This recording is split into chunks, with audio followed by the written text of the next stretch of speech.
On this show, we cover some sensitive topics. Though the obituaries may be outlandish, the people are real. Names have been changed or omitted in order to respect both the deceased and the survived by. While death is no laughing matter, some petty last words can provide some pretty entertaining comic relief. Welcome to Obituary.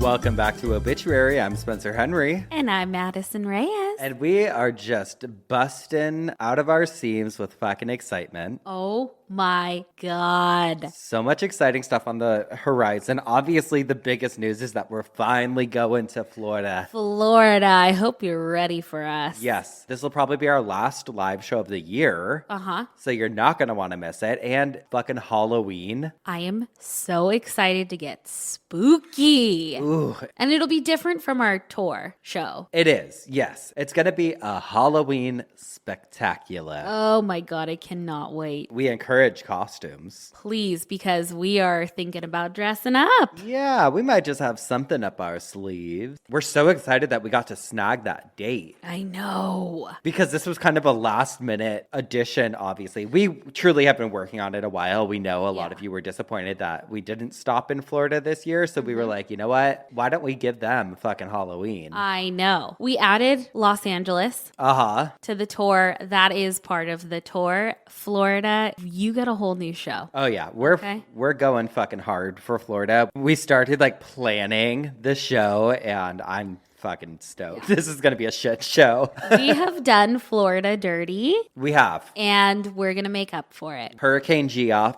is coming for Florida. Uh-huh. It's going to be a category 5, baby. Category 10. Ooh, category 100. Ooh, we're going to put you underwater. Oh my God, I hope we get arrested. I hope, yeah. I'm not going to wear pants. I don't know. We don't know what's going to happen. It's Florida. Oh my God, I'm going to smoke meth on stage. The little digital get down. Ooh. So we hope to see you there. Tickets at obituarypodcast.com. Woo! Wait, speaking of digital get down, should we talk about the conversation we were having earlier this week? Which one? Well, okay, so I was saying, first of all, I was like, how much would it suck? Because you're such a baby when you get sick. I know. And you sounded just so bad. At one point, I was like, you can't die because it's on Patreon that I started feeling sick. Uh-huh. That just can't happen. I can't be the reason you die. And I was like, also, I just feel like you would be around me all the time. I would haunt you. Yeah, but then I was like, what if I'm doing something private? Okay, I know what conversation you're referring to now. And we were saying, like, do our grandparents see us? Like, is my grandparents watching me and my husband? Like, what? Yeah, like, do you guys think about that, though? Do you think about your deceased loved ones watching you when you're alone? Doing whatever nasty things you're doing? Or just in the bathroom? I don't know. Yeah, like during your toughest moments. Yeah, embarrassing. They're watching you. I think about that sometimes. I'm like, well, it's a scary thought. You're scared of death? No, I'm scared of ghost watching me get off. Uh-huh. Okay. It's none of your business. I think ghosts probably don't give a fuck. They're just like, okay. All right. Like, that's such a human thing. Like, do you think they like peek in and they're like, oh, that's what they're doing? Yeah, I think that they truly are like, that is just a very human thing. And they're probably like, okay, that's normal. Don't need to see that. Or they're over your shoulder going, ooh. Madison, stop watching Chatterbait. You're going to get another virus on your computer.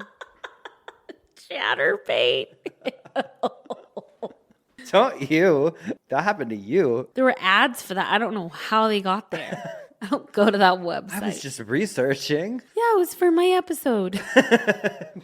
For our big, sexy podcast. That's what everyone says. Obituary, if you guys didn't know, was just hailed the sexiest podcast of 2023. Uh-huh. Everyone's saying, whoa, the sex appeal? Outrageous. Woo, woo. So Oh, hot. woo-ga. People can't get enough. It's just big and hot. We have a lot of fun stuff coming up. Well, we have our LA show that we rescheduled. And then we have Zach Bryan. We're going to the Zach Bryan concert. So excited for that. I saw a Geoff comment like, thanks for making your LA show not on the same day as Zach Bryan. I said, I want to do that because we're going. We're going. Oh my gosh. Remember how I did that coffin spinner on the toxic lady and we talked about the DMSO? Yeah. Okay. So I have saved. Wait, the DSMO was what they think was causing the toxicity in her? Yes. It was like the lotion that she was Yes. rubbing. Okay, yeah. So I had screenshot a text message from my sister's husband. He sent me this paragraph. And so he texted me and he's like, I've been driving and we've been listening to your podcast and was very interested in the DMSO episode. He said, back in the 60s or 70s, I used DMSO for arm soreness and I guess that makes me a survivor. I had no idea of the toxicity of the medication. Oh. What I distinctly remember was seconds after applying the liquid to my arm, my mouth tasted like I had chewed garlic. Whoa. And that was one of the things that they smelled when they were trying to save that woman's life was garlic. Yeah. It just filled the room. He was a professional baseball player.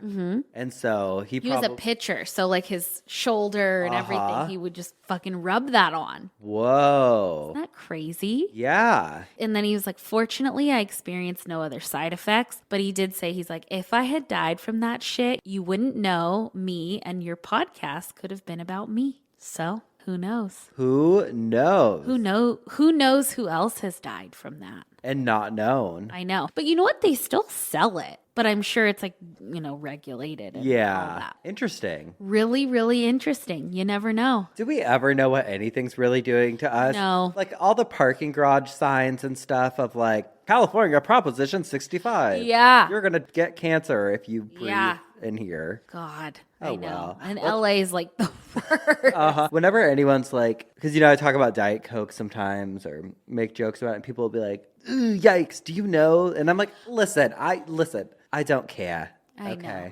Something's going to kill us. If it's a Diet Coke, it's a Diet Coke. Let it do its thing. Okay. I'm glad it's not DMSO. Yeah. I'll actively avoid things. But that's like, I started taking CMOS. Oh, yeah. Your CMOS journey. Yeah, I'm on a CMOS journey right now. And this is our new podcast about gut health. Okay. Gut health. I get like triggered by certain words because there's so many like conspiracists in the wellness community and everything. I don't ever believe in anything. I don't know what anything's doing ever. I believe in gut health. Great. But I was at this little wellness store by my house and I was on the phone with Madison, of course. Of course. We weren't in person, so we had to be on the phone. I was just looking around because it's like this weird little health store by my house and I'd never gone into it before. And I was walking hot dog and I was like, I'm going to look. And so I went inside and I said, oh, they're selling CMOS. And I had never heard of this before, but then you were like, oh, this is a total thing. Everyone's doing it right now. TikTok. CMOS TikTok. So what do? I fucking buy the CMOS. And now he is A C-fluencer. Yeah. Everybody do it. No, but apparently it's, good for you as long as it's sourced correctly and all of that, which this brand is. And I started taking it I without want to really... taste some tonight. You should. Yeah, try it. It's interesting for sure. And apparently there's some benefits to it, but apparently there's also downsides to it. But isn't that everything? Oh, the Iodine. iodine. You can like consume too much iodine if you go over the recommended amount or something. Okay. But who knows? I thought it was fine, and I guess we'll see what it does. It's a fun new thing. I love a placebo too. Remember when we were on oregano oil shots for a while? I did them when I had COVID. So did I. But we would FaceTime each other for Every like a night. year. We would like FaceTime because it's the most god awful, unpleasant fucking thing. But we love it too because it has a 'Cause it burns. That is an anti-inflammatory oregon oil. So you know what? Oregano oil. What'd I say? Oregano. Oregon You oil. were taking oregano oil? Oh no, you were taking Oregon oil? I was. That's how I got this mullet. Oh my God. And my barista skills. Cool. Yeah, I was taking the Portland Oregon oil. And No, Oregon. Oregon. Killing people. Yes, Oregon oil. Just taking the organs of everyone around me. It's my favorite thing next to what they think. What are the conspiracy theorists? Adrenochrome. Adrenochrome. Yeah. I always chase my adrenochrome with organ oil. It's my favorite thing. Okay, moving on. Somebody sent us an email, which you always, I mean, that's kind of your thing. Your area of expertise is going to our inbox. We got an email that said nasty estate sale story, so I wanted to read it. It said, hello, Madison, Spencer, and Sweet Pups. I just listened to the estate sale episode and thought I'd share this tidbit. My mom passed in 1998 and my dad in 2003. Sorry. Regarding their things, my two brothers and I figured out what we wanted to keep, what we wanted to sell, and what would be donated. The three of us, along with my best friend, held an estate sale in my parents' home, which one of my brothers and I were also currently living in to fix it up for sale later. We moved everything for sale to the front of the house and kept everything that wasn't for sale in the bedrooms down the hall. We set up our money-taking table in the foyer between them. A man with his young son, maybe 8 or 9 years old, told me he, not his son, needed to use the restroom. I kindly said we didn't want people in that part of the house and told him about a store a few blocks away. He looked at me pleadingly and said he really needed to go. I didn't want to be a big asshole in front of this sweet-looking kid, so I directed the dad to the room straight down the hall, the door of which I could see from my chair in the foyer, so I felt confident he wouldn't go snooping. His son quietly waited for him near me. The guy came out of the bathroom a few minutes later, thanked me, and they left. About an hour later, the sale was over. We locked the door. We were about to commence with cleaning up from the day's events. First, though, I needed a bathroom break. I walk into the bathroom down the hall, and there, sitting on the seat, was a tiny turd the size of a Hershey Kiss. Nasty. It was so perfectly placed, it was no accident. I still wonder if that's how this guy gets his jollies. Oh my God. Anonymously hitting estate sales, kindly pleading to use the bathroom and leaving behind a small brown friend. Keep being fabulous, my friends. Much love from this Geoff, Colette in Texas. Ew, cleans that up. Colette, I'm sorry that you had to deal with that. I know, I'm sorry. I would be furious. I would be furious. I would put a price tag on it. I'd be horrified. I would be fucked up. What a fucking asshole. Who does that? Definitely an asshole move. And I guess a good time to segue into some Am I the Assholes? There we go. This first one says, Am I the asshole for incorporating my goat's wedding into my friend's memorial service? What? My goat's wedding? So I'll start out by giving some context because I know this may seem unusual. I, 36, male, work on a farm. My lifelong best friend, Jerry, 40, male, tragically passed away after battling some health issues. Jerry and I used to work together on my farm, and he had a special bond with a lot of the animals there. His favorites were a couple of my goats, Gary, 8, and his partner, Gertrude, 9. Now, Jerry had this remarkable sense of humor, and he cherished every moment of life. He often joked about the happiness that Gary and Gertrude brought into our lives and how he always thought they should tie the knot. He was a very joyful man with a life statement of never taking anything too seriously. I was given a huge role in planning his memorial service as his best friend and the closest person in his life other than his wife. I had an idea that I believed honored Jerry's spirit perfectly.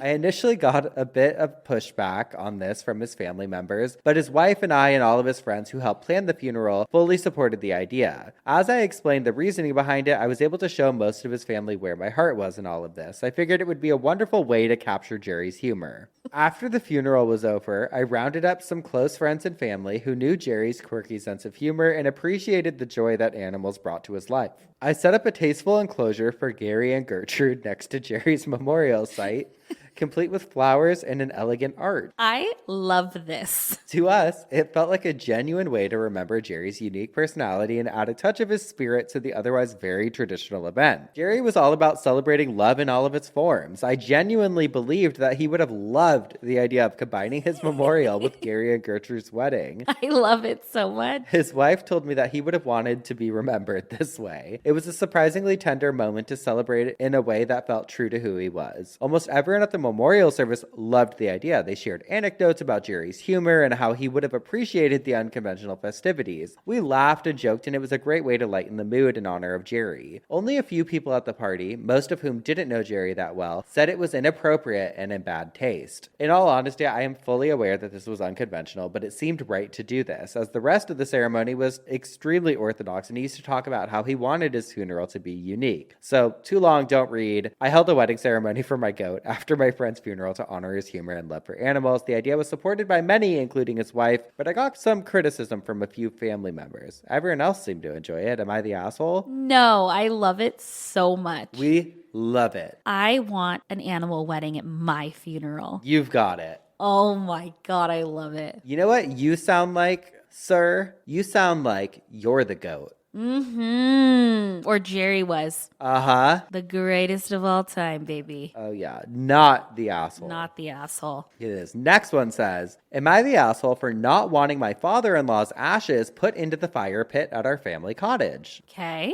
My husband bought the family cottage off of his father several years ago, and it remains a centerpiece of his family's gatherings. It features a fire pit where most summer nights we gather around a campfire and cook hot dogs and marshmallows and look at the stars. My husband informed me that he had a talk with his aging dad about his final wishes, and he wants to be cremated and for his ashes to be put in the cottage fire pit. Okay. Ashes, or cremains, are not light and fluffy, but more like gravel with bits of bones, etc. And so I told my husband that I'm uncomfortable with this and that it would ruin the fire pit for me. Oh, get the fuck over it. Okay. I would not want to eat food cooked in the fire pit if he did this. Oh, please. A fight ensued, and my husband got mad and said sarcastically that, oh, so I'll tell my dad that he needs to clear his final wishes with you. I do not want to insert myself into such a personal decision between father and son, but this decision will affect me. Please note that I'm fine sprinkling his ashes on the lake or around other parts of the cottage property. Am I the asshole? Yes, get over it. Ooh. I think get over it, but for a different reason. Why? Well, no, you know what I think? I think they shouldn't do it. Why? But for a different reason. Not because of the hot dogs or the marshmallows. I think they're going to have to move that ash eventually.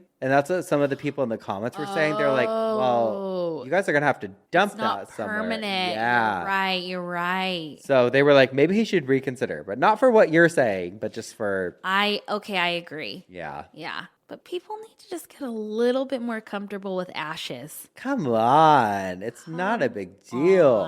It is not a big deal. You're going to talk shit to me about drinking a Diet Coke. Ashes are probably the most fucking natural shit. Okay? Yes. What? I can't believe she's even eating hot dogs if she's really that nervous about chemicals and whatever. Oh, yeah. Okay. Come on. Let him be part of the party. I know. Eat him. Yeah. Try it. You don't know. You'll never know if you don't try. I know. You might like it. Well, I'm up first this week. Do you got a side bitch for us? Oh my God. I have such a good side bitch. It's from the 1912 Free Press Praise Farmer. And it says, millionaire dies. Vancouver, BC, August 18th. Otis Staples, millionaire lumberman, a former resident of Seattle, died yesterday at Wycliffe, BC, following a peculiar accident, which deprived him of the sight of one eye. Oh, no. He was fishing for trout one day 2 weeks ago when the fish hook being flipped back caught in his eyeball. Oh, shit. He was unable alone to help himself and was forced to drive his automobile 20 miles to secure medical assistance. It was too late then to save the eye. The young man stayed in the hospital a few days and the infection from the eye spread into his face, causing blood poisoning from which he died yesterday. Damn. A fish hook to the eyeball. Do you know how fish hooks are barbed? Yeah. So you have to push them all the way through. You can't pull them out. God. Fuck that. I know. Millionaire. Sad. Just goes to show. Money can't buy you everything. Like a new eye. I bet. That was a horrible way to die. All right. Oh no. We're going to go work on our puns for Yes. a second. So we're going to take a quick break. But when we come back, we're going to be better than ever. Yeah, We're gonna baby. blow your wig off. We'll be right back. And we're back better than ever. Spencer, what had you spinning in your coffin this week? I'm ready to rock and roll. Okay, this week I had burial on the mind, and I wanted to get to the bottom of probably one of the most basic questions that comes up when you're planning a funeral. How long do you wait after somebody dies before you do the burial? Oh, I can't believe we haven't touched on this. I know. Of course, there's a multitude of factors to consider when coming to a conclusion and answer, and it varies across different cultures, religions, and surprise, surprise, how you decide to treat your deceased loved ones. Are they cremated? Well, then you got nothing to worry about. Take your time. Okay. However, obviously, if you've opted for a traditional coffin burial, you're not going to want to wait too long to get them 6 feet under. According to MatthewFuneralHome.com, most American funerals take place within 1 week or less from death. With the help of a funeral home, a week is typically enough time to make arrangements and contact loved ones. Historically, funerals had to take place after just a matter of days because of decomposition. With today's preservation methods, families have a bit more time to prepare and get affairs in order. This helps families make arrangements and to pick a day to hold for the funeral. A standard funeral can be up to about 2 weeks after the date of death. Okay. Cremation.green says, how long does an embalmed body last? And I was wondering, I'm like, well, how long can you really wait? Say there's a week feels crazy to me. That does not feel like enough time to plan a service, especially if it was an unexpected death. Cremation.green says some people think that embalming completely stops the decay of the body, and that is not true. If you plan on having an open casket funeral, you should not leave the embalmed body out for more than a week. Otherwise, the embalmed body can last 2 more weeks. Oh. Refrigeration is an alternative method of body holding that lasts longer than embalming. Instead of preparing the body with chemicals, morticians will store it in a fridge that keeps the body at 2 degrees Celsius. However, like embalming, it's important to remember that this merely slows the decomposition process. It doesn't stop it. A refrigerated body will last 3 to 4 weeks. Also, keep in mind that some states like North Dakota do not allow refrigeration. There are states still in the United States that don't allow refrigeration? I guess. It's interesting. There's certain states that have different rules with all of this. We're going to get into some later. But I always get the imagery in my head. There was this one story where there was a funeral home that was just not doing it right. And we talked about it on here. And remember, I think it was someone's dad or mom or something, and they were having the funeral. And then there was worms that were coming out of them. Yeah. Yes. That's the imagery I kept getting. Anytime I hear the word decomposition, I start thinking of worms. I'm like,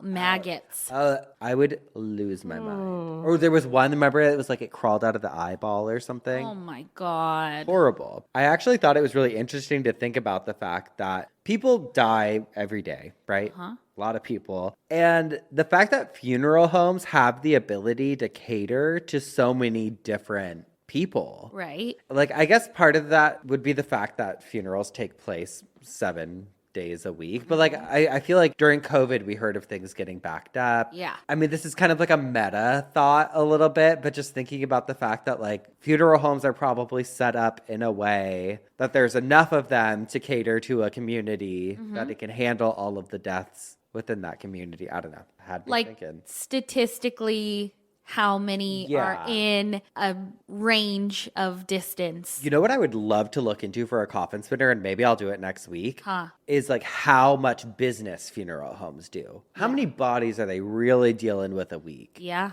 That'd be interesting to know. I mean, it's a business that will never go out of business. Oh, yeah. People got to die. And people got to bury those bodies within a time frame, an appropriate time frame. That alone was something that I'd never really thought of before. Maybe we've touched on this. I'm not sure how much of this is new information, but if any of this feels repetitive, treat it as a refresher. Lord knows my brain doesn't hold on to too much. But that being said, I went down a little rabbit hole about the costs associated with funerals and how vastly different they can cost depending on the day of the week. Oh, it's like a wedding. Totally. We talk about it all the time with weddings. So-and-so's getting married on a Wednesday at 5 a.m. Now I think it's so cool. I'm like, fucking do it. Well, when it comes to funerals, the cheapest or most cost-efficient option, we'll say, is to be buried between the hours of 9 a.m. and 3 p.m. on a weekday. Okay. According to Joint Cake, family members often fly in or drive from far away. In this case, a family may choose to hold a funeral on the weekends so that the maximum number of family members will be able to attend. But funerals are indeed held on weekends. However, it's pretty rare, actually, for a weekend funeral. Oh. For a few important reasons. Ministers that officiate funerals are usually busy on the weekends. This is They especially... have lives too. Yeah. We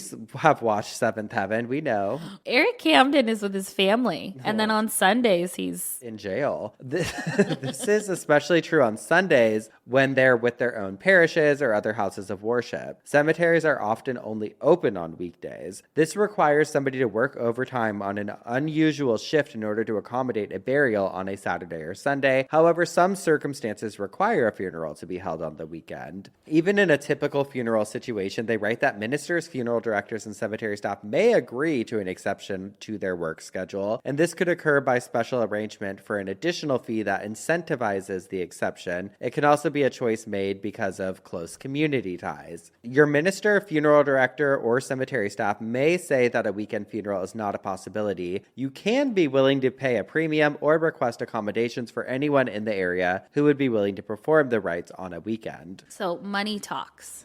Money talks. And they also broke down like when is it appropriate to have a weekend funeral? And it says if close family members cannot get off work for whatever reason, like if they have a really demanding job or they can't get time off until the weekend. Honestly, that's why I think drive-through funerals were such a genius idea. Why not? Start them again. They also said that close family members, if they can't get like a flight or make the drive before a funeral, they said it's okay if your funeral home or mortuary that you're working with offers weekends for funerals and cremations. It says if your loved one's wish was to be cremated, the mortuary or funeral home you're working with should be able to talk to you about the possibility of a funeral being held on a weekend. There are fewer groups that need to be available in the case of cremation, so you might be able to have a simple service then. That's so interesting. I didn't think of the day of the week thing. Like weddings, everybody wants the Saturday, Right. right? And I guess for funerals, it's like you want a weekday. Well,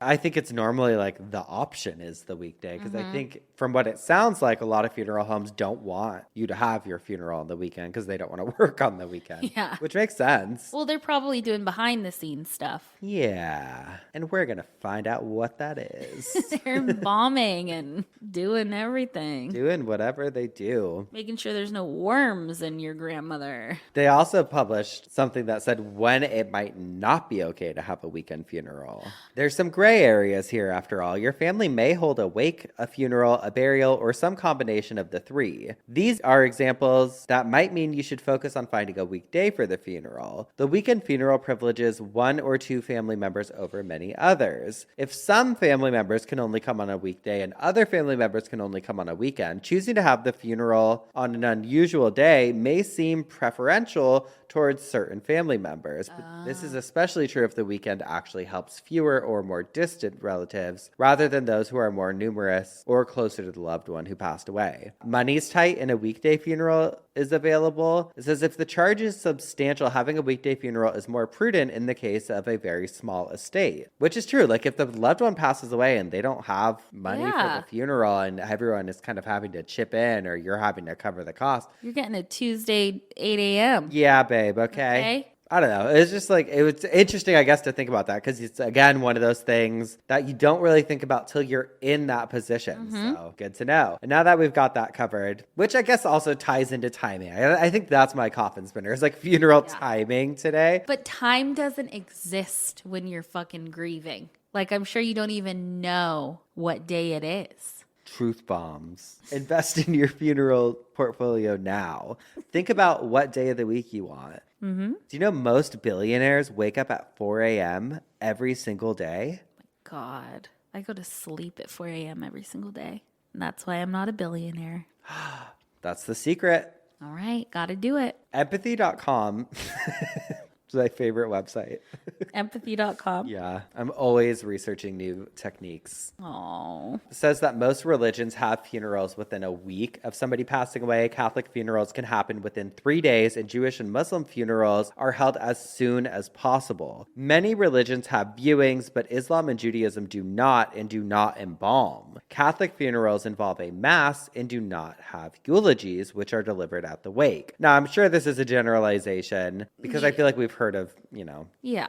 so many different cases. A lot of my friends personally and our friends, like friends that we have that have family in Mexico, I feel like they always have like 2-day funerals. It's always like a 48-hour funeral. And Cypress Lawn says that in Mexico, after a death, a vigil is held with family and friends for 24 to 48 hours where they eat and drink together and guests will pray and bring the family gifts. The deceased will be buried with their clothing and important possessions, and children are usually included in this from a pretty young age. Mexican-American funerals are different than their homeland counterparts, but these influences and rituals are still visible where typically you'll see like a 2-day reception. But going back to states, there are different rules and regulations. As we've talked about, like I feel like we maybe touched on this a little bit when you were talking about whether or not you can like bury a body in your yard or whatever.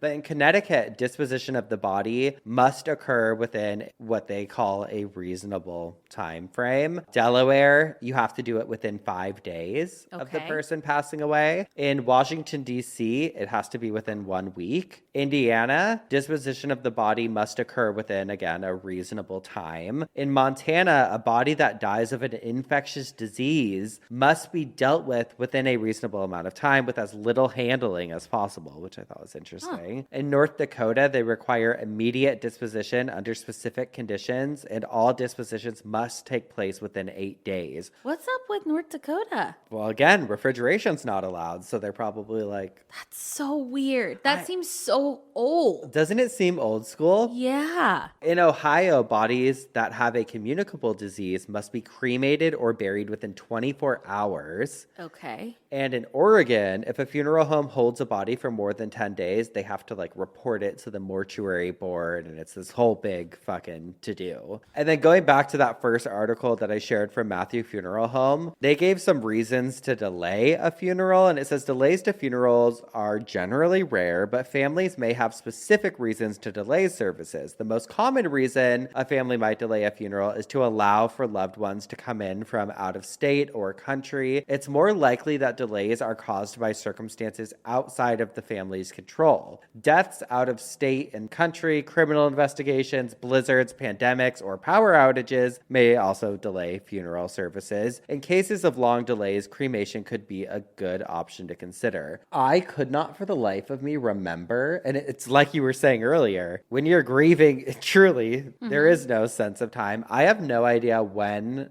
like what day of the week my mom's service was. Yeah. I remember the service. Did you speak at the service? I did, yeah. You did? Me and my sister both did. Did you write out like a a speech? eulogy, yeah. Oh, wow. I know. And it's in like a tuxedo that I wore. It's in the pocket of it, the speech. But I've never taken it out and I've never worn it again because I'm like, I don't want to read it. But I feel like I thought her was on like a weekend. Maybe it was on a Friday or something. But it also has to do with when the person passes. Well, my mom was cremated though. Oh. I can't recall the time frame Right. that it was. I feel like it happened quick. I don't know. I think like within a week. No. Really?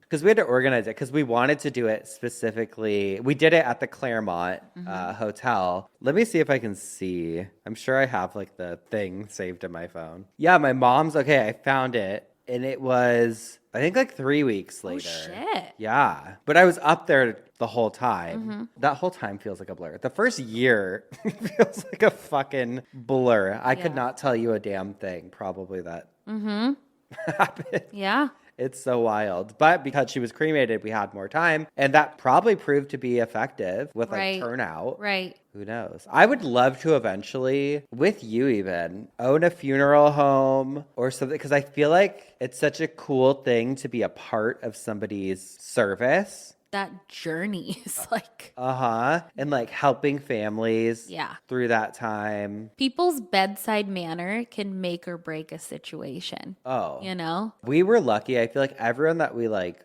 worked with for everything, with my mom at least, was so incredible. But I think it's like any business where people get jaded or they're in the business for a long time and they're very matter of fact, when it's like, I need you to not be matter of fact. I need you to be cushy, like so nice with everything right now, because you're so fragile. Totally. I remember when we were picking out flowers for my mom's service, I remember some ladies like, having a party?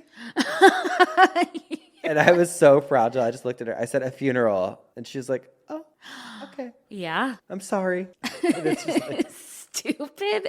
I mean, no, I mean, obviously it was an innocent question. It's just like, you are so fragile during that time, though. You're like, no, I'm actually going through the worst thing in my life. Yeah. Oh, God. But yeah, I mean, you know what they say? They say good things come to those who wait, except for if you didn't embalm. That is true, because you will be rotted. You will be, honey, there will be worms coming out of grandma's eyes if you don't get her very soon. Not me.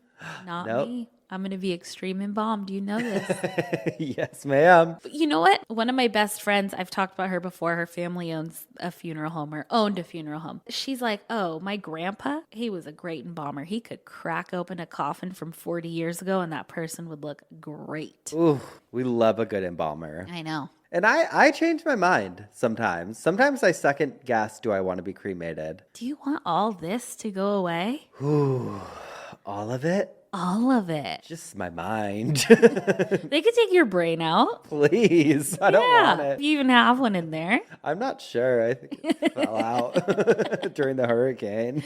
Oh, no. Oh, God. All right. Well, we'll take a quick break. And when we come back, we'll hear what had you spinning in your coffin. Alrighty. We'll be right back. And we're back. What had you spinning in your coffin this week? Geoffs, we're going shopping today. And before I tell you where, I want to preface this by saying we have talked a lot about weird Victorian mourning rituals, as you know. And we've quickly discussed Queen Victoria's role in changing mourning wear and her contribution for being kind of the huge catalyst for why we wear the color black and why it's synonymous with mourning. So today, I want to go shop for everything to do with Victorian mourning, and to do that, we need to go to a mourning warehouse. Ooh. So imagine a one-stop shop for literally everything death. It's like if Obituary was a store. We need it. We need it, honey. So a mourning warehouse was a real thing back in the Victorian era. They were also known as maison de duels, and they were shops that you could go into for anything and everything that you needed for a funeral and the aftermath of a funeral. So if you need a coffin, a mourning warehouse has you covered, but also maybe you need an outfit for the funeral, and maybe you need outfits for every stage of the mourning process. They have got you covered. Okay, this is actually sick. It's sick. A department store of death.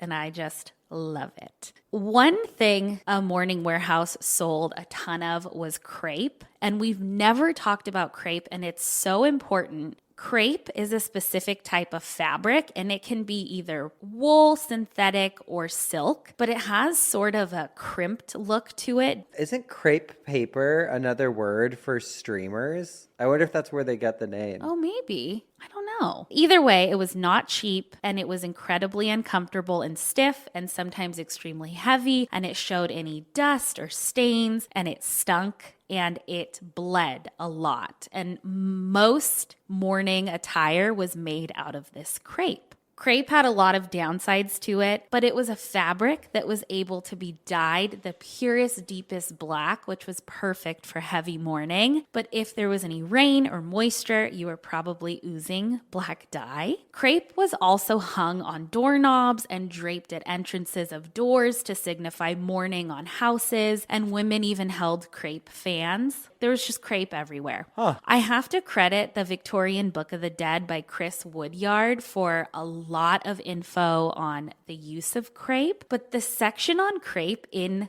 that book on page 101 starts off by saying, quote, "There is crepe on the door," which is the opening line of many obituaries and stories of tragic deaths. So that's just another obituary terminology to add to our repertoire. I love it. It's another euphemism of someone's dead. Uh-huh. To get rid of the stains that crepe left on skin, a mixture of oxalic acid, which is used to remove rust stains now, and cream of tartar should be applied to the skin and then washed off. And it was not healthy at all, but it got rid of all the stains from the crepe oozing black dye. Ooh. The crepe fabric itself contained things like copper chloride, chromium, and of course, arsenic. Oh, of course it they contained loved that. their arsenic. LoveToKnow.com says the dyes also shed dust particles, and long-term wearing of the mourning veil could lead to skin conditions, breathing and respiratory problems, vision disorders, and even blindness. In some cases, the veils actually led to the death of the mourning woman because they regularly breathed in toxic dust from chemicals such as arsenic, chromium, benzene, potassium dichromate, and copper chloride. During the late 1800s, articles began to appear in medical journals and regular newspapers discussing the side effects of mourning veils. So crepe was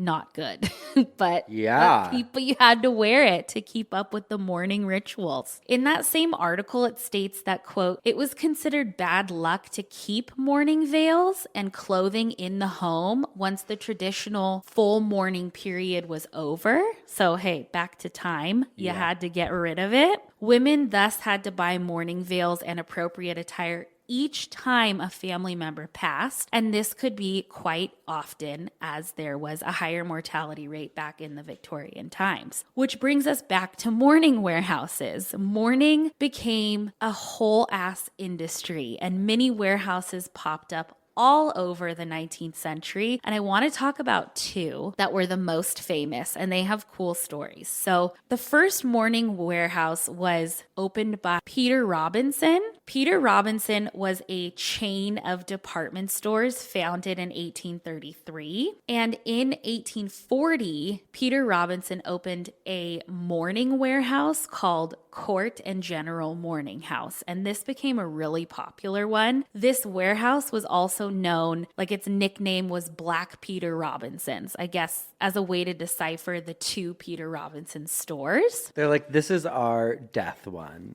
Exactly. Forgive me for using Wikipedia as a source for this, but I can't find much information on him. But apparently they had a horse-drawn carriage that would sit outside of the Black Peter Robinson's shop, and a coachman and someone, they would call them lady fitters, all dressed in black, would sit out in this horse-drawn carriage, because if they got a call that someone needed a mourning outfit, they could fucking get there right away and get their business. Oh, shit. Like ambulance chasers. Exactly. And in 1892, they had a phone installed in the shop so that they could just get everybody's business. Crazy. These were just some of the selling techniques that these businesses used. I'll get into some other ones later, but something I found super interesting was that the brand Topshop actually started in the Peter Robinson stores as a brand extension of the store. Damn. And it was a way to bring in younger and hipper clientele. And it was actually originally named Peter Robinson's Topshop and was debuted in 1964. And by the 1970s, Peter Robinson was kind of no more, and Topshop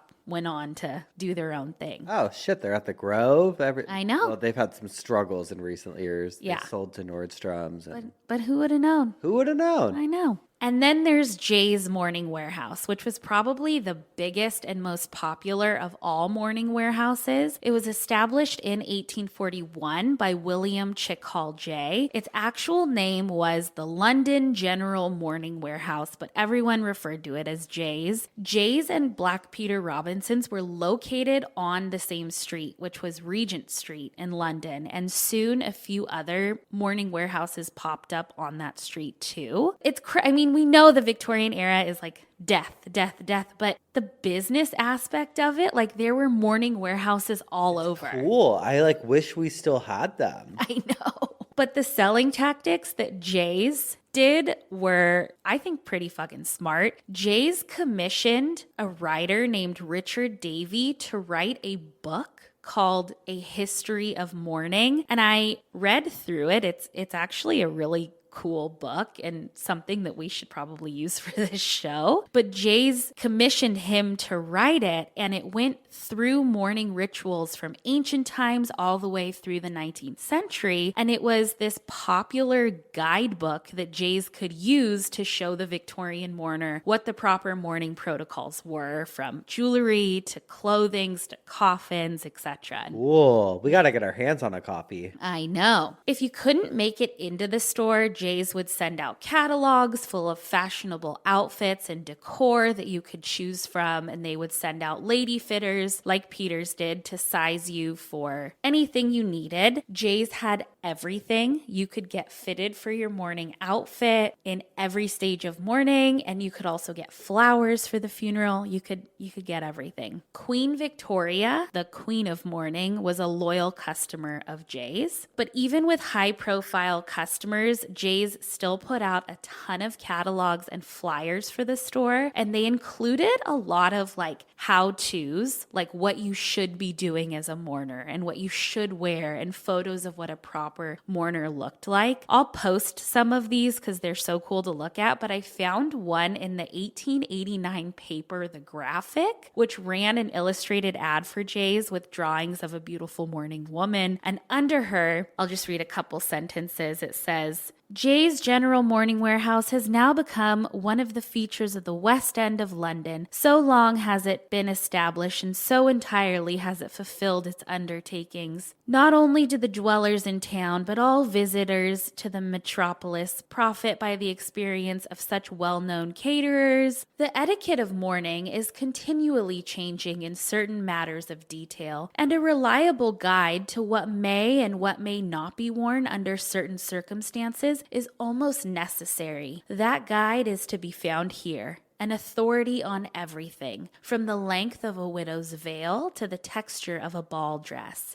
So it just goes, it just like kind of tells you what you should wear. But while I was researching all of these warehouses, I was thinking to myself, I was like, do we have anything remotely close to this today? You know what I think of are a lot of those stores that like you'll drive through in parts of LA, especially where they have like headstones, flowers, and like do you ever pass those? I don't know. I don't think so. And like grave mark, they have like things like that there. Yeah. I want like a Costco sized, like, this is what you need. This is the warehouse. Yeah. Like a Walmart. I know. But many of these warehouses died out after the Victorian era, or they sort of switched over to just making regular clothing. But an article on victorianmourning.weebly.com talked about mourning reform associations. So I dove into that. I guess because Victorian mourning practices became so incredibly outlandish. Again, I've talked about the different mourning garbs and stages, yada, yada. But it really was like a full-time job, especially to be a woman who was mourning. And so there were associations that formed that called on the public to have some common sense. One was the National Funeral and Mourning Reform Association, founded in 1875. And then there was another called the Church of England Funeral and Mourning Reform Association. And from that same article on the Victorian Mourning website, they said, quote, in 1889, Frederick Lawrence, the secretary of the Mourning Reform Association, was quoted in Jackson's Oxford Journal arguing that no special mourning attire, no crepe, no funeral trappings, no costly or durable coffin, no carriages except for the old and weak, no bricked grave or vault, no unnecessary show, no feasting, no treating, no avoidable expense. The immediate friends and neighbors can make the occasion of a death rather than a wedding an opportunity for tendering personal service and making useful presents and gifts of money. The charitable rich can convert their family family vaults into earthen plots, set an example of simplicity and economy in every detail of funeral ceremonial, use floral decorations sparingly, and make provisions of suitable cemeteries a special object to be aimed at in the near future. So they were trying to get rid of all of this like formality and this like, you gotta wear this certain clothes. Like just chill out. They did. They were like, have some fucking common sense. Well, we're saying bring it back.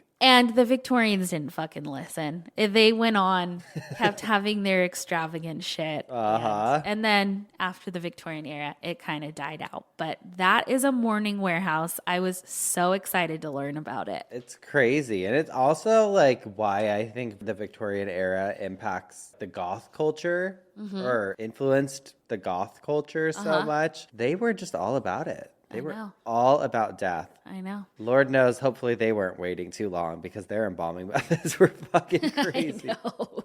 Lord. All right. Should we move into some obituaries? Let's do it. Now all I can think of, though, I'm like, I want to go to one of these stores. I know. Next time someone asks me the question, like, if you could go back in time anywhere, I'm going to take me to fucking Jay's. Okay? Take me to Jay's. Totally. It looked beautiful. I'll post pictures. It just looked like a luxurious department store. Oh, love it. Who do you have this week? Okay, this one came from a Geoff, and they said, stumbled across this, and what a gem. No need to use my name. Thanks for all you do. And this is the obituary for a man named Ricky Lee Walker. Okay. It says, Ricky Lee Walker rocked out and raised hell from May 9th of 1961 to August 8th of 2021.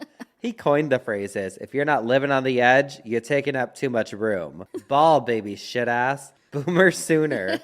Shitters full. What's going on, man? Jimmy Jams and let's see. Rick was one hell of a manufacturing engineer at Price Industries and was dubbed the name Metal Man. He was passionate about many things, including restoring old vehicles, classic rock music, cold beer, classic car shows, coins, gems and minerals, his dog, photography, his family, and his friends. His smile was contagious and will be missed dearly. To keep his legacy alive, Rick leaves behind his incredible redheaded, crazy loving, beer drinking best friend of a wife, his 4 beautiful, perfect, flawless daughters who never gave him any trouble at all. And then for one of them, they said single and looking. His siblings who fell victim to Rick's cruel pranks. His 4 ugly grandchildren who didn't have nearly enough time with him. His 4-legged fur baby whose bark he couldn't stand. And several amazing nieces and nephews and other family members, as well as multiple friends who were more like family that he loved dearly. Rick has been reunited with his father, his mother, and his brother. Rick and his brother are most likely on probation and close to getting kicked out of heaven now that the 2 jokesters are at it again. It gives memorial information, and it says it'll be held at this mortuary, followed by a gathering for the amateur and professional alcoholics at the family's home. In lieu of flowers that will most likely die anyways, please send donation in Rick's memory to the Alzheimer's Association or Handmaker Jewish Services for the Aging if you feel inclined to do so. Per Rick's request, his brain has been donated for Alzheimer's research. He's making a difference in the lives of others even after he has left his earthly body behind. We wonder if they will find the part of his brain that contains his secret to living a truly happy and fulfilling life. Oh, that gave me the chills. Instead, they'll most likely find the arsenal of pranks he pulled over the years. Although his family is deeply saddened by his loss, we choose to keep his memory alive through humor, great music, and good beer. We encourage you to do the same. Party on, Ricky. You are so loved. Oh, what a good obituary. That is solid. I love that one. Oh my God. Well, I've got something different. Okay. I wanted to find an example of that little quote that I talked about earlier, the euphemism. Oh, okay. So this one is from the Evansville Journal, March 16th, 1926. Black crepe hung over the locker room of the YMCA Tuesday. Everything was quiet in the building. Dad, Wilson, had passed away. And then... Well, first of all, I am flabbergasted that the YMCA existed in the 1920s. Like, people were doing foxtrots at the YMCA. Yes, and there was a bathroom attendant that they loved, and this is his obituary. Wow. But they kind of dragged him in this next sentence. Services as quiet and unpretentious as the white-haired, thin little man's life Fuck. had been were held at 10 o'clock in the morning in the lobby of the association building, of which he had come to be regarded as a part. Dad, Wilson, will be missed. He had spent the greater part of his life in the service of the Y, was former assistant secretary and leader of a number of accomplishments of the institution. Of late, he had charge of the locker rooms. Those who have known him throughout his declining years wept at his bare Tuesday morning. H.B. Brown, acting secretary, commented upon his passing. He told of Dad's love for books, of his well-informed mind as a result of spending long hours in the reading room, of clippings and quotations that the old man saved, of his photographic gallery of scenes on the Ohio, of his faithfulness with the work of the institution, and his love for boys. The body was taken... The body was taken to Owensville, the 75-year-old man's birthplace, for internment. Pneumonia was the cause of his death at St. Mary's Hospital at midnight Sunday. Oh, rest in peace. Black crepe hung. You little white-haired man. You thin little man, they called him. Oh, shit. Oh, God. Well, Well, spun in our coffins. we have bitched our obituaries. We've talked about a bunch of crazy shit. I don't know what's going on. I don't know where I am right now. That means I'm in the locker room at the YMCA. Oh no, watch out for the crepes. That must mean it's time for some dumb Ask criminals. Okay, I actually have a dumb criminal from North Dakota. Okay, North Dakota. Land of non-refrigeration. This is from, I don't know why. There were so many articles on this. I don't know why I picked this one from themeateater.com. Ew. This is from last year. A North Dakota woman is facing misdemeanor charges after bringing a wild raccoon with her to a local bar earlier this month. No.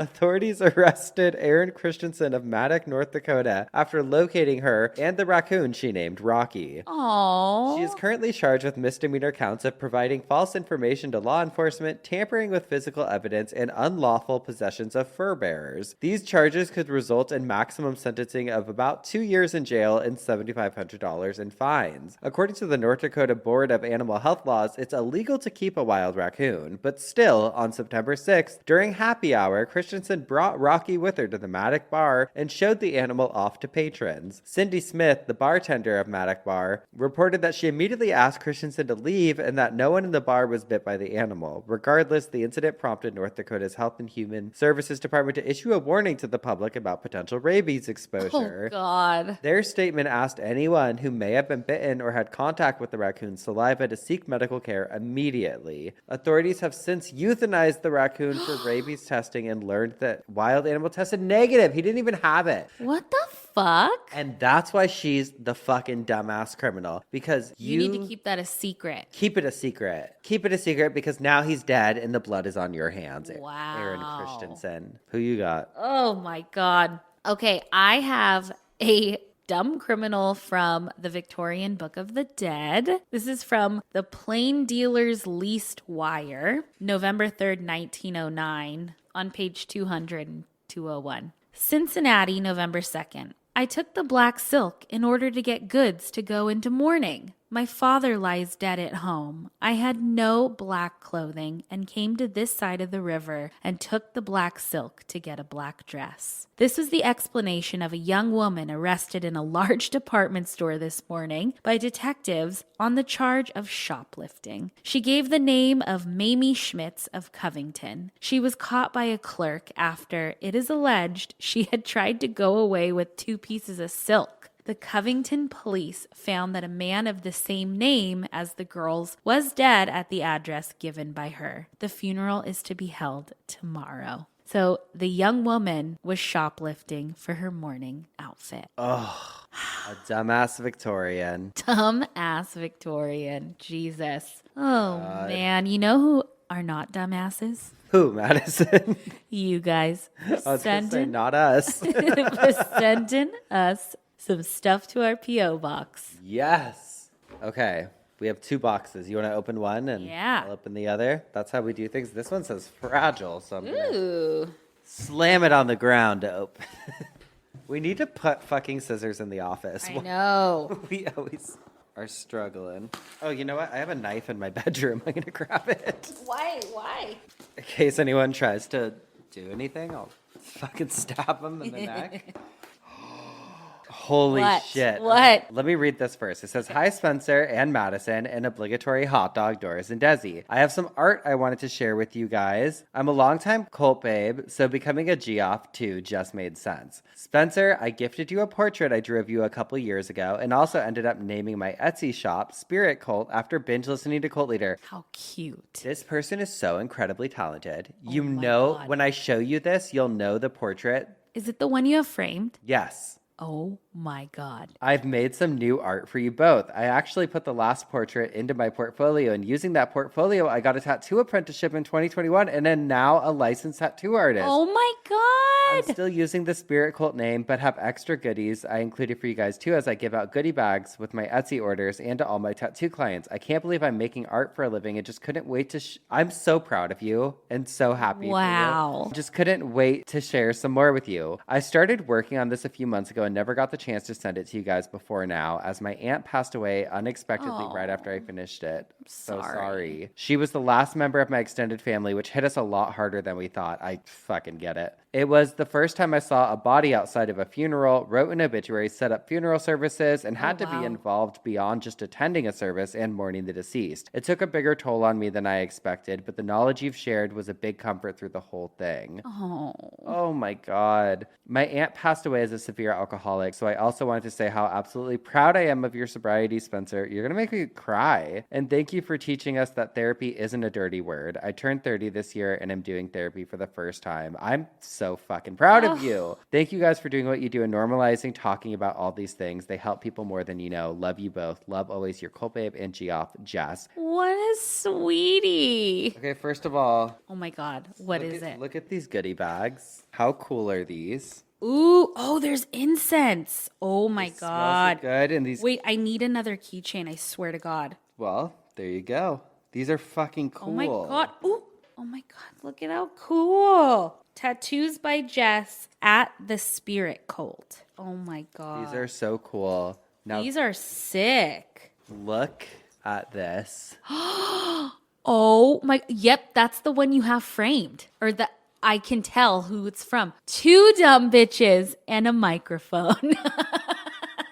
I love that so much. You have to set that up in the office. Obsessed. Wait, that is so You're such an incredible cute. artist. You really are. truly, you do such fucking cool art. Maybe you'll tattoo me one day. Wow. If I could be so lucky. And thank you seriously for your fucking letter. You, Jess, have been around for such a long time. Such an OG cult babe. That framed picture of me, You love it. I do. I love it. It has survived every move. Oh, yeah. You have it displayed. I think love your it. art is so fucking cool. So everyone, please check out at the Spirit Cult on Instagram. And the Etsy is spiritcultshop.etsy.com. We'll post a picture of this. It's I've never looked better. fucking floored. Yeah.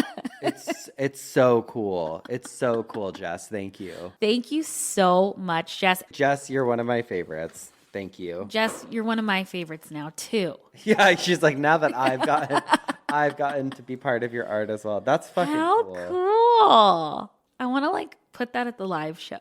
I'm scared to bring it anywhere. It's staying in the No, office. I know. It's very cool. So cool. Thank you. Oh, and it's framed. Thank you. All right, what's this one?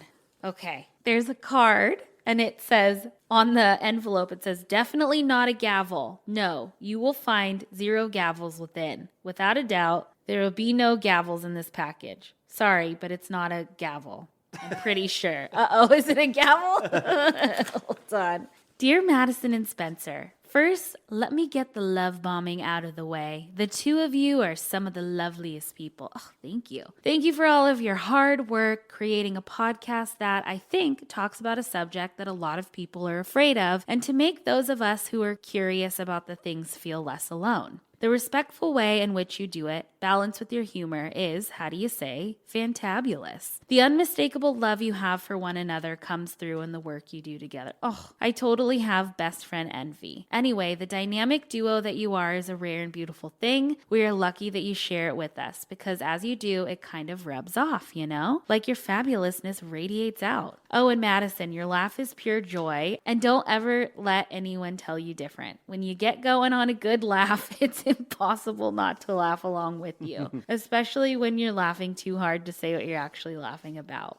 So during lockdown, I went a bit bonkers with the learning to sew, maybe something to do with quitting drinking, maybe as a coping mechanism, who knows. But in any case, it seems to be the thing my quirky brain is satisfied doing. Lord knows I've made a negative $1 million at it, sewing being one of the most expensive hobbies, and I can't really say that it would ever go anywhere. But if your podcast has taught me anything, it's that life is too uncertain and short to spend it doing anything uninspired. So to keep from getting buried under sewing projects, I opened an Etsy shop, if only to say, hey look, I made a thing. Anyone want it? We'll see how that goes. Any hoozle, Spencer, when I saw this fabric, your truck driving, mullet rocking, cowboy ways immediately came to mind. Maybe this will come in handy in your next iteration of funeral potatoes. Also, who wouldn't want to be covered in sexy cowboys? What? Madison, I don't know how much cooking or baking you do. If that's not your thing, maybe you'll have an opportunity to host a cocktail party and give this girly a twirl as you flit about the room being the cocktail hostess of everyone's dream. That's a thing, right? Needless to say, you two chuckleheads were keeping me company as I sewed these babies up. I want to see. One last thing, my husband and I were at your Seattle show, and I've got to tell you, though he was a drag-along, my husband, D'Artagnan, yes, that's really his name, like the musketeer, laughed more than anyone. He had such a great time. Aww. If the spirit moves you, check out my Etsy shop at gwillikershop.etsy.com. It's GeeWillikershop.etsy.com. I've started making some baby doll nighties and bloomer sets a la Frenchie in the movie Grease. Oh my God, I love that. Or go gawk at my Instagram, G_Willikers_O_my. I just started it and my shop, so I have like 20 followers. Hot diggity. If you do check out, either you'll find that strikingly handsome husband of mine modeling a few of my aprons, no small feat, that he's very shy and modest. Win for me, Toodles, Veronique. Well, let's see these. Oh my God, I can't wait. Look how cute this packaging is. Oh my God, Spencer. Oh my God, shit. look at how cute. Oh my God. Oh my God, there's hot cowboys on yours. We're going to take pictures right now. Oh my God. This is fucking incredible. Are you kidding me? Are you fucking kidding me? Okay, all of you Geoffs need an apron from her. They are incredible. We're going to post pictures. These are incredible. Holy shit. I want to wear this just as an outfit. So cool. Oh my God. That is, wow. Incredible. And the Yellowstone on the back. I mean, just... Look at how pretty mine is. Sorry, I can't look at yours because there's hot cowboys all over.